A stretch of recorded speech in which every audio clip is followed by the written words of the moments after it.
اللهم صل على محمد وعلى آل محمد كما صليت على إبراهيم وعلى آل إبراهيم وبارك على محمد وعلى آل محمد كما باركت على إبراهيم وعلى آل إبراهيم في العالمين إنك حميد مجيد. Assalamualaikum, saya Idi. Jangan lupa subscribe, like dan komen cerita dari Mastika, misteri seram, misteri keruing bongkok dan lelaki mengusung keranda. Apa yang ingin saya kisahkan ini adalah mengenai sebatang pokok yang terkenal di kawasan tempat tinggal keluarga emak saya di kampungnya. Dia di bahagian timur negeri Johor. Pokok tersebut adalah pokok keruing.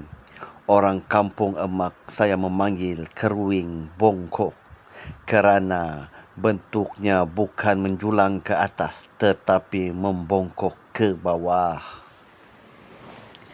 Pak usu saya pernah kata suatu ketika dulu daun-daunnya adalah yang mencecah ke tanah. Tapi lama-kelamaan ia sudah tiada kerana dahan dan ranting hampir mencecah tanah itu dipatahkan oleh budak-budak yang bermain di situ.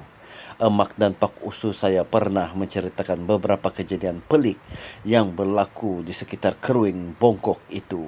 Antaranya adalah kisah sekumpulan budak-budak yang bermain berhampiran pokok tersebut, berlari bagai dirasuk hantu.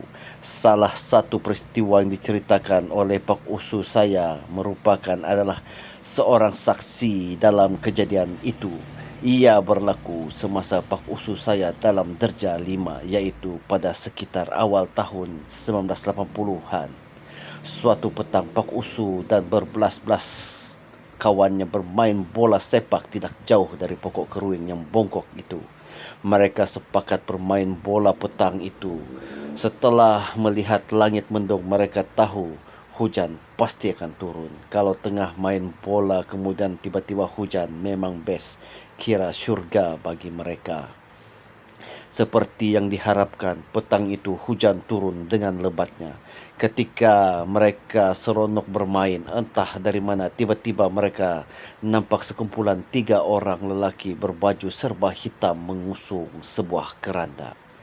Seorang di depan dan 2 orang di belakang. Tiada orang lain yang mengiringi di hadapan ataupun di belakang, seperti yang biasa dilihat kalau ada orang yang mengusung jenazah ke kubur. Serentak itu pak usu dan kawan-kawannya berhenti bermain bola. Mereka hanya tercegat memerhati gelagat 3 orang yang mengusung jenazah itu.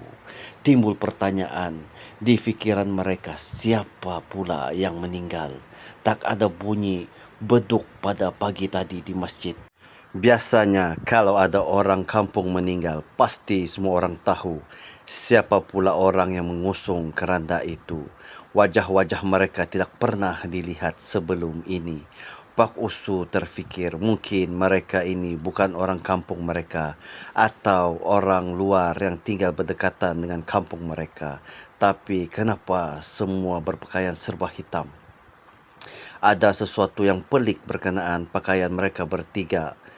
Mereka tidak mengenakan songkok atau kopiah, sebaliknya mengenakan penutup kepala yang bersambung dengan baju. Ia seakan-akan pakaian rahib. Tak pernah Pak Usu dan kawan-kawannya melihat orang yang mengusung kerana berpakaian pelik begitu. Walaupun begitu, mereka tahu bahawa yang mati itu adalah orang Islam kerana bentuk kerandanya menunjukkan bahawa jenazah itu beragama Islam. Satu lagi, kenapa perlu mengusung jenazah di tengah-tengah hujan lebat? Kenapa tak tunggu sehingga hujan teduh? Pak Usu dan kawan-kawannya juga tertanya-tanya kenapa mereka melalui kawasan tempat budak-budak kawan Pak Usu itu bermain. Mana ada kawasan perkuburan di situ? Kalau benarlah jenazah itu hendak dikebumikan, mereka bukan bawa jenazah itu ke kawasan Pak Usu dan kawan-kawan yang bermain bola. Mereka sepatutnya ke tanah perkuburan yang terletak di sebelah masjid, kira-kira 2 kilometer dari situ. Pak Usu dan kawan-kawannya terus terpaku memerhatikan saja ke mana jenazah itu hendak dibawa. Akhirnya, apabila sampai di pokok keruing bongkok, mereka bertiga mengusung keranda itu terus hilang, seolah-olah masuk ke dalam pokok tersebut. Pak Usu dan semua kawan-kawannya menyaksikan kejadian itu pelik. Terkejut, mereka memandang sesama sendiri tanpa berkata apa-apa dan terpinga-pinga. Kejadian aneh ini membuatkan budak-budak tadi berasa teruja. Macam mana mereka boleh masuk ke dalam pokok? Membawa keranda pula. Apa tujuan mereka mengusung keranda itu masuk ke dalam pokok keruing bongkok itu? Walaupun seram dan takut, ada beberapa kawan Pak Usu yang berani. Mereka ingin tahu apa sebenarnya yang berlaku kepada 3 lelaki dan jenazah yang kini telah berada di dalam pokok itu. Pak Usu dan semua kawannya yang menyaksikan kejadian pelik itu terkejut. Mereka memandang sesama sendiri tanpa berkata apa-apa, terpinga-pinga. Kejadian aneh itu membuatkan budak-budak tadi terasa teruja. Macam mana mereka boleh masuk ke dalam pokok? Membawa keranda pula. Apa tujuan mereka yang mengusung keranda itu masuk ke dalam pokok keruing bongkok itu? Walaupun seram dan takut, ada beberapa kawan Pak Usu yang berani.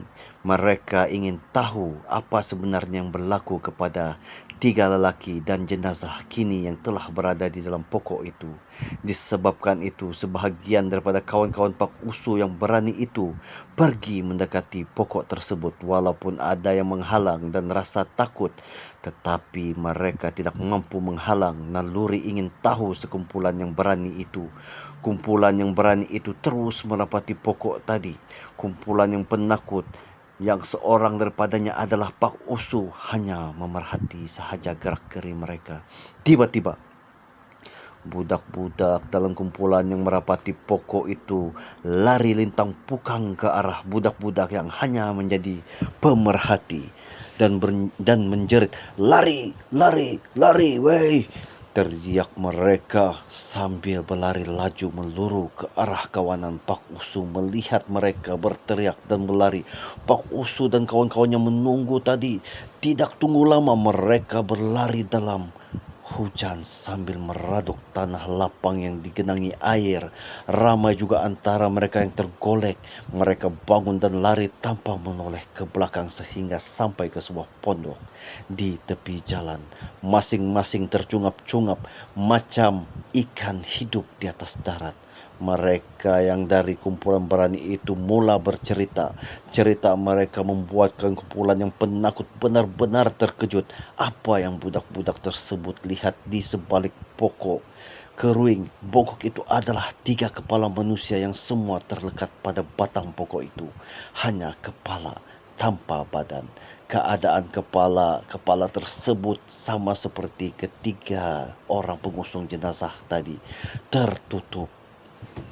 Jika sebelum ini mereka tidak nampak wajah ketiga-tiga lelaki itu kerana bertutup, kali ini mereka boleh nampak dengan jelas walaupun wajah ketiga-tiga lelaki tersebut adalah seperti wajah manusia biasa dan tidak menyeramkan. Namun, kalau hanya kepala saja yang melekat pada pokok, siapapun boleh terkejut. Betulkah cerita kawan-kawan daripada kumpulan yang berani tadi? Pak Usu kata, tak tahulah sama ada betul atau sebaliknya. Tapi kalau dah semua pergi meninjau di sebalik pokok itu bercerita benda yang sama, sama-sama lari, sama-sama ketakutan, mesti cerita itu betul. Menurut Pak Usu, walaupun dia sendiri tidak melihat ketiga-tiga kepala yang melekat pada pokok keruing bongkok itu dan tidak dapat mengesahkan kesahihannya, sekurang-kurangnya dia saksikan sendiri peristiwa 3 lelaki dan sebuah keranda gaib dalam pokok berkenaan. Dia yakin kawan-kawannya yang berani itu memang nampak sendiri 3 kepala melekat pada batang pokok itu. cerita Pak Usu dan kawan-kawannya itu cepat tersebar ke seluruh kampung.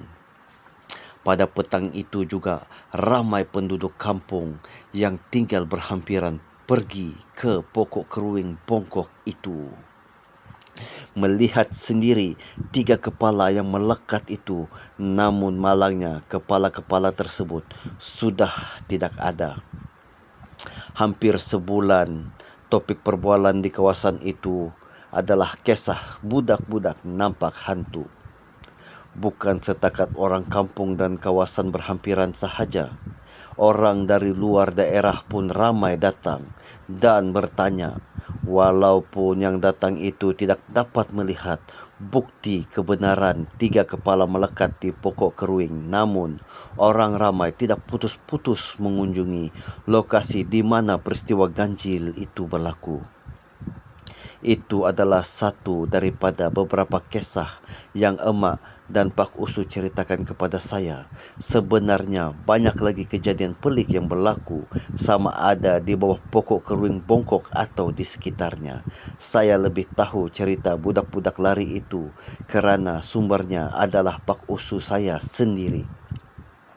Dia mengalaminya, jadi saya lebih percaya cerita Pak Usu daripada cerita emak dan Pak Usu yang memperincikan fizikal pokok tersebut. Saya ada teori sendiri mengapa dikatakan hantu itu suka pada pokok keruing bongkok. Pertama, biasanya keruing tumbuh di kawasan hutan tanah pama atau berbukit.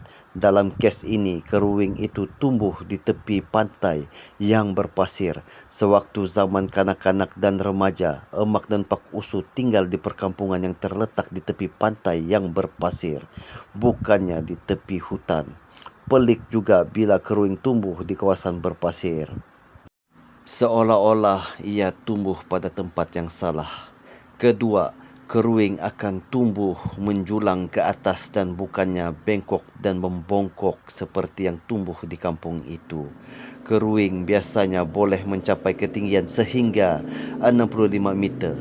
Keruing bongkok pula Pak Usu anggarkan hanya berketinggian 10 hingga 11 meter sahaja. Pucuknya pula membengkok ke arah tanah. Bahagian yang paling tinggi pada keruing itu bukanlah bahagian pucuknya, tetapi bahagian batang tengahnya. Ketiga, pokok keruing biasanya mempunyai batang yang lurus, bulat dan agak licin. Ia juga keras seperti kayu sejenis jati, cengal, belian, nyatuh, sentang, ramin dan sebagainya. Namun, bagi keruing bongkok batangnya sangat menggerutu, tidak licin dan agak lembut. Sesiapa yang melihatnya memang akan mengatakan yang ia sangat pelik. 3 keanehan ini adalah saya kira menjadi penarik kepada hantu untuk mendiami pokok itu. Namun, itu hanya andaian saya saja. Mungkin juga 3 orang pengusung jenazah dan 3 kepala yang melekat pada batang pokok itu ada kaitan dengan 3 keganjilan pada pokok keruing bongkok itu. Bagai saya kata, hanya mungkin sahaja sekadar teori. Lagipun kita sering mendengar tentang sesebuah pokok besar dan kawasan di sekitarnya bukan sahaja menjadi tempat bermain dan berehat bagi manusia. Golongan yang kita tidak nampak seperti jin juga menyukainya. Malahan dia menjadikan pokok tersebut sebagai tempat tinggal dan tempat bermainnya. Wallahu alam, hanya Allah sahaja yang mengetahui segalanya. Cerita ini diceritakan kembali oleh Haji Nurdin Nasrullah. Terima kasih. Jangan biarkan diri anda diselubungi misteri. Assalamualaikum.